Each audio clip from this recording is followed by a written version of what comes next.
Thursday, guys. I hope you're having an awesome day. I've had a pretty neat day around here. I've actually been over in Dallas. I had a pastor's conference today. I got to go hang out with a bunch of guys, hear some cool speakers, and left it a little early so I could come make a video with y'all. I'm excited about Sunday. The lesson we're doing is so good. I think I mentioned that to you last week, but it really is perfect. In fact, I want to read this quote to you. It's fantastic. No family is perfect. Every family has its challenges. The good news is that God doesn't reserve his love and grace for perfect families. We will see this on display in Isaac's family. God can and does use dysfunctional families to carry out his plans. It's not going to be a surprise to y'all. In fact, y'all know this better than I do. We have students who are coming from dysfunctional families. In fact, if we're honest, we would probably say that all of us come from a dysfunctional family. If you want to start defining what dysfunction is, we all do. There's things we just don't do well in our families, but we're certainly trying to. But some of them are coming from pretty rough situations, and so let them see God's grace in this story, but also just kind of the brutal honesty of the scriptures. This is a jacked up bunch of people. Got parents picking favorites and parents intentionally trying to deceive one another. It's pretty wild. Okay, so I really like option one. Point out that stained glass imagery example to them. That's so good, especially for the younger kids. That's just a good visual that they can understand. If they don't know what stained glass is, march them down to the worship center and show them that really pretty stained glass we have. That'd be really good. I think it's really funny what Isaac did. He thinks he's on his deathbed, and so he calls the family together. Um, the reason I say that's funny, Isaac didn't die until he was 180.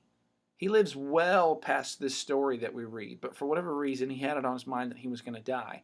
He's acting pretty impulsively, and when you could even say that he's acting thoughtlessly out of hunger.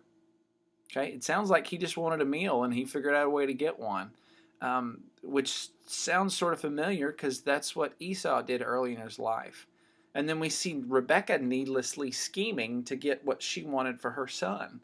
Okay, obviously it's a problem that they were picking favorites, but I say she was acting needlessly because God had already promised her and Isaac that Jacob was going to be the one that was blessed. It didn't matter what blessing he would place on Jacob's life. God had already said this is the way it's going to be. So Isaac's acting disobediently to God. Rebekah's scheming against her husband. This is just really bad.